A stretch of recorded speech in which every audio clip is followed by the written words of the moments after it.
right. Welcome, everybody, to our Lunch with the Experts conversation today. We are talking about I-2117, and we've got a great panel of people that are willing to chat with you and answer some of your questions. So, we are going to start off with a discussion about the CCA from Todd Meers at the Washington Policy Center. And he'll also talk about the impacts of I-2117 and the importance of voting yes this November. After that, he's going to pass it over to a couple of other of our panelists who will share their personal perspective on their businesses and their lives in general. And then we will open the floor up for questions. There is a Q&A option at the bottom of your screen. If you want to start putting questions in there now, you can get those queued up for when we open up the floor for questions. But with that, I'm going to turn it over to Todd. And thank you all so much again for joining us. Yeah, thanks very much for having me. So she said, I'm Todd Meers. I'm the Vice President for Research at the Washington Policy Center.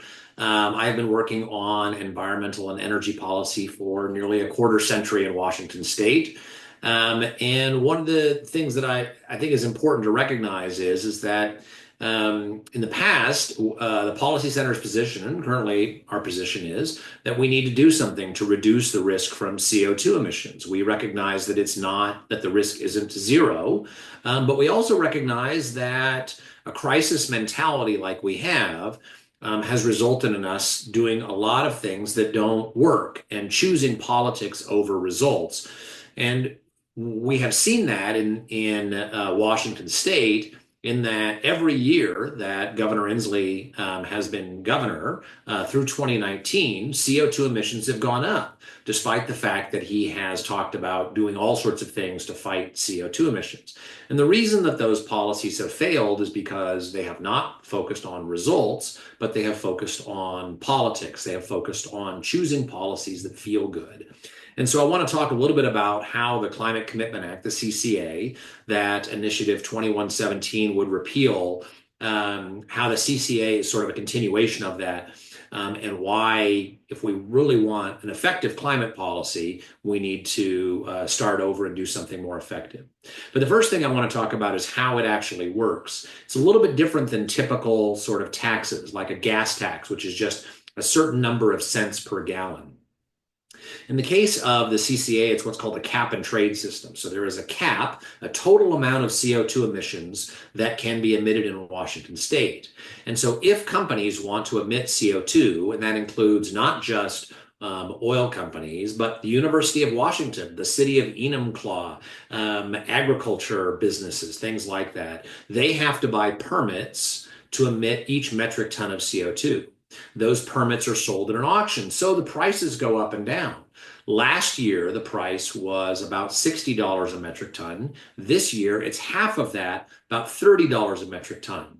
And the price impact on gasoline is based on that price of a permit. Last year, it was about 46 cents a gallon. Right now, it's about 24 cents a gallon. Now, we predicted that it would be a little more than 40 cents a gallon in 2022. Not because I'm clairvoyant, but because the Department of Ecology released a projection of prices for the permits. And we said, oh, if the permits are this price, here's what the impact is going to be on prices at the pump. And sure enough, that's exactly what happened.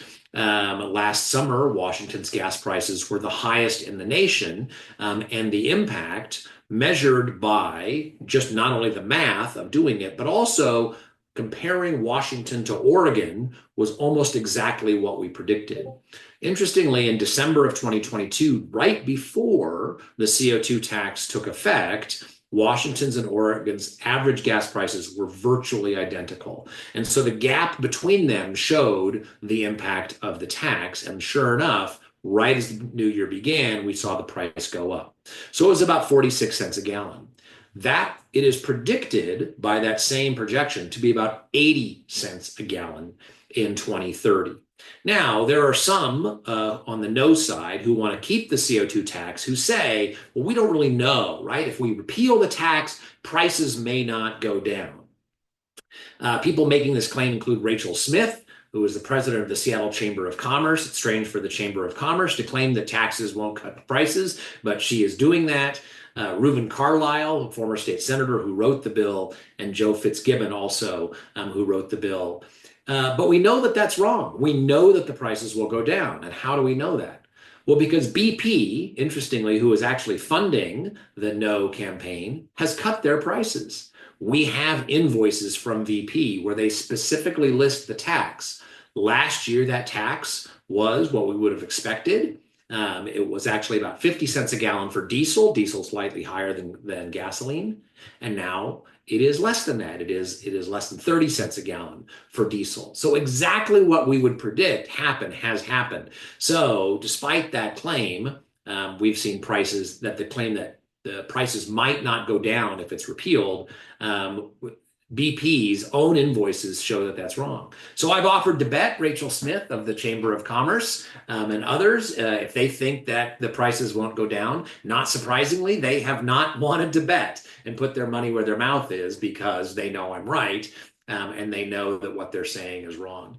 So I'll stop there. I do want to talk, if there's some questions or if there aren't questions, we can talk about what the environmental benefits of the CO2 tax are, because some people say, all right, there's a cost, but it's worth it. We can talk about that. But right now, I want to turn it over to Jeff Small, and he can talk about his experience with the CO2 tax since it's been in effect. Great. Thanks, Todd. So I'm Jeff Small. My family and I have been operating convenience stores and a fuel distributorship for over 60 years now. And to explain a little bit how, like Todd was saying, it's a fixed cost that makes our costs go up, and that has to be translated to customers and also retail fuel customers as well. So what we see in the convenience store industry is we're local stores. We're plugged into communities. We support local sports, high schools, elementary schools, and we support the workforce getting to work in the morning. And we also see ranges of people just trying to make it scrape and by, putting $5-10 in their tank, trying to get to work and back. And this really affects them the most, because when it first was out at 50 cents a gallon is quite a bit, and we saw that jump go up, and it hits them the most. People that can't afford new cars are really expensive now, let alone electric cars. And that's what we're seeing. People are hitting their pocketbooks the most. Because taxes in the state are about $1.20 with this carbon tax. With federal, we have about 5 line items worth of taxes on our fuel, and it's just getting outrageous. Also, in our distributorship, we also supply gravel companies, cement companies, agricultural companies, industrials. So everything is really impacted by this, because fuel next to labor is probably the second cost. And when it goes up, all of our goods and services go up as well. So that's the main points I have. And I would like to turn it over to Frank.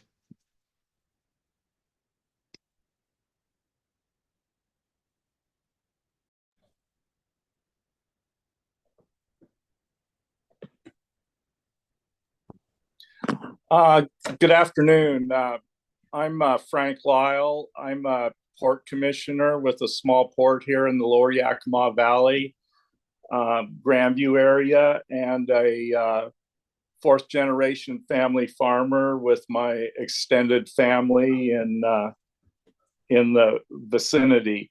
I think, where I see this hurt the most, and it hurts across all sectors of the rural and agricultural community, but especially it hurts our employees, our farm workers, the hardest, which are people that are on the production floor of America and agriculture, and should be respected and not made to carry more than their share of the burden. So economically, Yakima County, we're 80% minority majority south of Union Gap. And we have, on average, some of the lowest incomes, both family and per capita, in the state. So, and these are people that they have to drive to work. They're in small towns and few in larger cities across Eastern Washington. Many of them looking for work. If work's scarce, they'll drive as much as an hour in any direction to find work. And it's definitely important that they're not discouraged from doing so to help get those crops in, or to help produce those crops. So you have a law like this, or a program that taxes people on their mobility, and it's extremely unfair, and it hurts the people that can least afford it the worst. And then, due to the loop of input costs, it comes around and hurts them again in higher food prices, in nearly all the things that they need to live, energy for their house, building materials, anything, clothing, anything that needs to be trucked in to the local economy. Here in the lower Yakima Valley, we're adjacent to Benton and Grant counties, which are also top 30 national leading agricultural counties, and really something that Washington state should be proud of, and defer just a little bit on policy too. A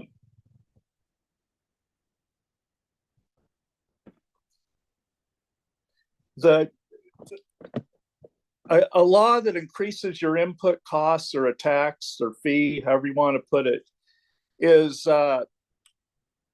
something that reduces our competitive advantage in foreign markets. And the large majority, as much as 97% of the commodities grown in Washington state, are exported either out of the state or to foreign nations. But that requires reasonably low input costs. Otherwise, we just can't compete price-wise. Again, the CCA drives up those input costs. It drives up those transportation costs, and makes our local economy weaker relative to some of these other economies and producers that aren't burdened by this.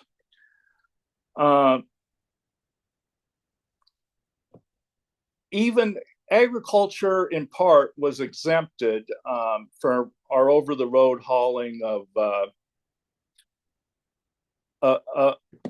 our production of our commodities, but it was applied in extremely incompetent, I would say, less than desirable means or process. And but that in itself, the writers of the bill recognized that it was a tremendous burden on agriculture. Otherwise, they would not produce that exemption for agriculture. And of course, the Department of Ecology was delinquent as far as coming on board to produce the written language for that. It was not supported. But even so, it's a tremendously poor law, poor tax that hammers the people that can least afford it. Those all the way on that are doing the work day in, day out, year out to produce your food. And it also, on the other end of the scale, it hammers the farmers, the truckers, the farm suppliers, anyone else that contributes to the whole supply chain. And at the end, it hammers the consumer because someone has to pay for it, and it comes back in higher food prices. I guess that's all I would have to say on it at the moment. And I would welcome any questions. Thank you very much for this opportunity to speak today. Thank you, Frank. We appreciate it. We are going to go ahead and open up the floor for questions now. So if anybody has anything they'd like to ask any of our panelists, we are ready and willing to answer them. I am going to kick it off with a question to you, Jeff. If you wouldn't mind just chatting a little bit more about what your business is. I know you talked about convenience stores, but one question we get a lot is, why don't gas stations just lower the cost for people? They don't have to actually, charge so much at the pump. So if you wouldn't mind just talking a little bit more about how those costs are handed down directly to your business, I think that would be helpful. Well, our business is primarily branded gas stations. So when we buy fuel, we get it a cost just all lumped in one. Like the CCA is not broken out on our invoices or anything like that. So we get the cost and we have to mark it up to cover our labor costs, our overhead, our utilities, all that. But mainly it is a cost plus is how we come up with our margins. And we can't, if they did line item at 50 cents a gallon, even 25 cents a gallon like it is right now, that has to be passed on because it's a hard cost of ours, and we just don't make enough in the fuel to eat that cost. Gotcha. Todd, we have heard a lot about ag exemptions, and I know Frank, you talked about it a little bit. Would you mind just expounding a little bit more on what those ag exemptions were supposed to be, how it's played out, and maybe even a little bit about those line items that Jeff was talking about? Yeah. So one of the the arguments is that we all know that the Governor Inslee said that the cost would be pennies per gallon, and that wasn't just a mistake. That he knew that was false because the Department of Ecology's own projections said that.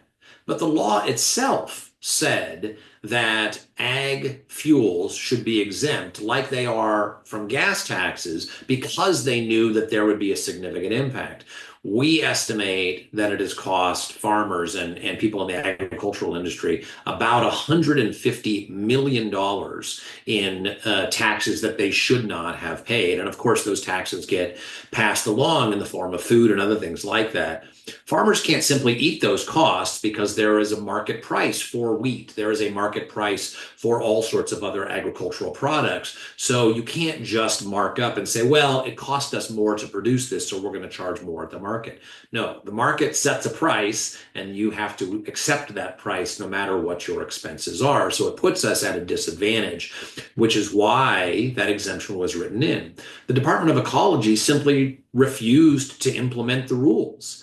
And when in the editorial board of the Seattle Times, Joe Fitzgibbon, one of the authors of the bill, was asked about that, he said, well, no bill is perfect, and this bill certainly isn't perfect.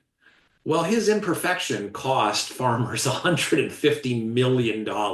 You can't just sort of glibly say, sorry, our bad, we screwed up.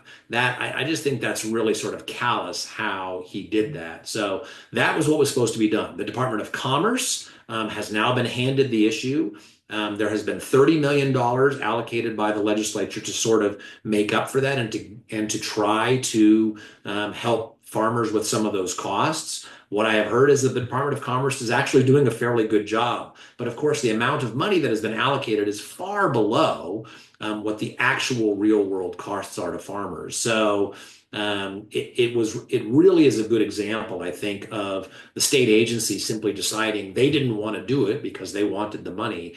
They didn't want it to be exempt.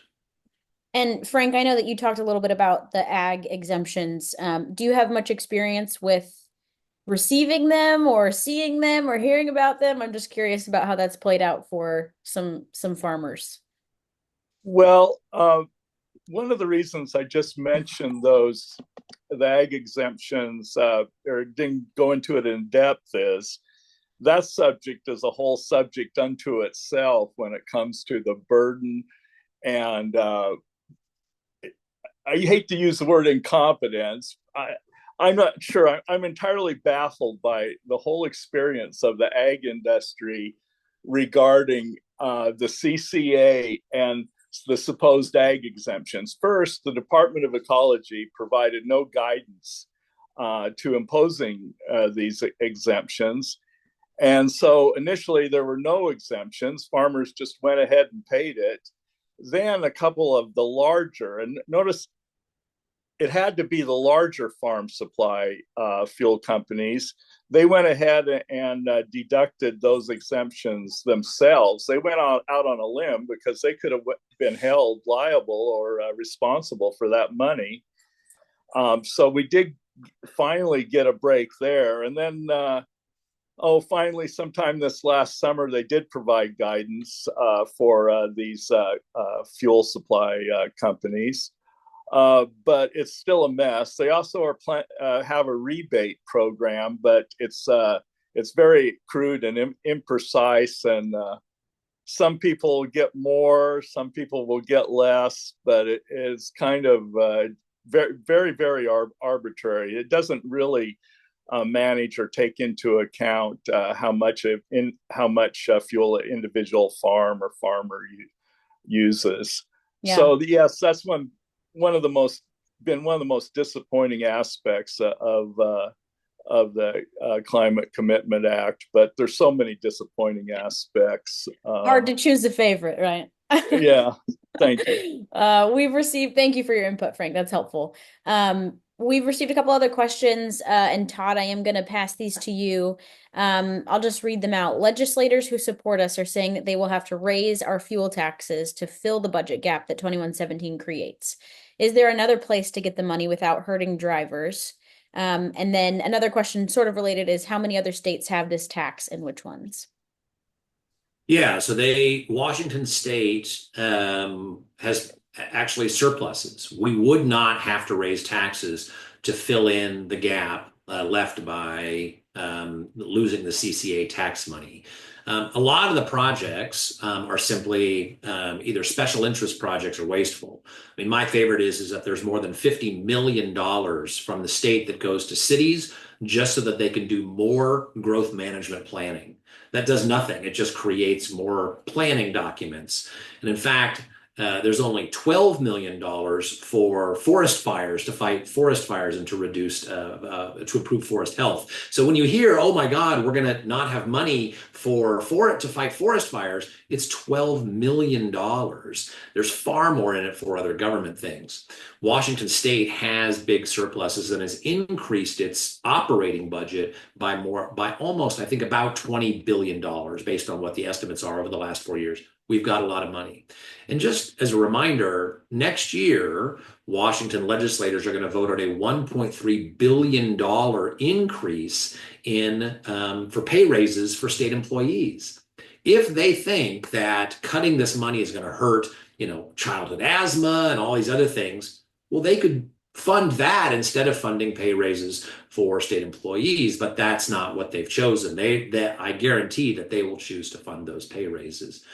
California has this same system. Quebec also has this same system. And if the CCA stays, if it's not repealed, we will likely join California and Quebec in that market. There's some good things and bad things that I won't get into, but yeah, Washington now has the third highest gas taxes in the nation. California has number one, the highest gas taxes prices or the gas prices in the nation rather. So, that's sort of the route that we're headed. Yes, we would join California. Okay, and one more for you, Todd. Just keep the good times rolling. Okay. You kind of talked about this a little bit. With all the money that's already been collected, how much CO2 has been reduced, and what accountability is there for this going forward? And I know we love to talk about Joe Fitzgibbon and his answer to that question, so we'd love to hear that. Yeah. So it's unclear how much, if any, CO2 has been reduced simply because we don't have the data for what it was in 2022. And so it's hard to know based on 2023 and those sorts of things. So we don't have the data. There is some indication. The reason that the prices are so high, twice as high as California at one point. So, I mean, California has the system when we were actually paying twice as high a CO2 tax as California. That gives me an indication that that there is pressure to reduce CO2 emissions, but how much we don't know. The other thing is that what they will say is, well, but the cap guarantees that it will go down. Jay Inslee just said that this week. But in the Seattle Times editorial board, when Joe Fitzgibbon was asked, okay, prices are very high, what are you going to do about that? He said, well, we can put more credits on the market. Well, that blows up the cap. So even the one part that they claim guarantees reductions, they're already talking about fiddling with. The other part is how you spend the money. And so there are projects that they say, oh, okay, but we're going to take the tax money and we're going to spend it on community decarbonization projects. And those projects will reduce CO2 emissions. But again, they don't actually measure reductions. And when Fitzgibbon was asked in the Seattle Times Ed Board, how do you know that these things are reducing emissions? He said, well, it would be nice to have an accounting. It would be nice to have an Excel spreadsheet, but we don't. Maybe we will in the future. So that's the thing is that many of the things, even when it's called a decarbonization project, if you look at what the project actually does, the Department of Commerce says, well, we don't actually require decarbonization. So there's a lot of shell game that goes on. That's helpful. Thank you, Todd. Our last question that we have time for, again, if anybody has questions that don't get answered, we will certainly follow up with you. But I believe this may be a Todd and Jeff double answer. Why are oil companies in favor of a no vote in keeping the CCA intact? It sounds counterintuitive. Well, if nobody will jump in, I will. Not all of them are. BP is. And I think I will just give you my speculation. BP, based in Europe, is used to these systems in Europe and California. And so I think that their global business strategy is based on using these sorts of systems and shifting their business to deal with carbon taxes and cap and trade systems. And along with that, there are a lot of subsidies. So they feel like they can take advantage of the market. So they see profit in it. They think that they can outcompete other oil companies who aren't taking advantage of these things. And they're going to get subsidies, and they do get subsidies. And then they also sell very expensively on the market. So they see a business opportunity. It's funny because I was told that BP was doing this because it's the right thing to do, as if they're doing it out of the goodness of their heart. That's obviously absurd, and I don't know who would think that. I love the free market. I love businesses. But they're doing it because there's a business opportunity there. And that's not necessarily a bad thing. But when it comes on the backs of taxpayers and people who can't afford higher energy costs, high gas prices, we shouldn't be subsidizing BP, on the backs of those folks. I can kind of jump in and second that BP was the first to the market when the exemptions came in. Where it took the other brands to kind of catch up to get a hold of the CCA wording and the exemptions fully before they would offer it to the ag customers. So BP was the first. So they, like Todd saying, they're worldwide and they have a plan for this. Gotcha. Well, thank you all so much, Jeff, Todd, and Frank. We appreciate your expertise on this panel and spending a little time with us on our lunch hour. And thank you to our viewers who joined us. We have another two Conversations coming up tomorrow. We're talking about I-2109, and on Friday we'll be discussing 2124 and walk hairs. So we'd love to have you join us for that. These will also be made available online for anybody that may have missed it. So thank you so much for coming out, and have a good rest of your day. And don't forget to vote yes, pay less with I-2117. Thank you. Thank you. Thank you.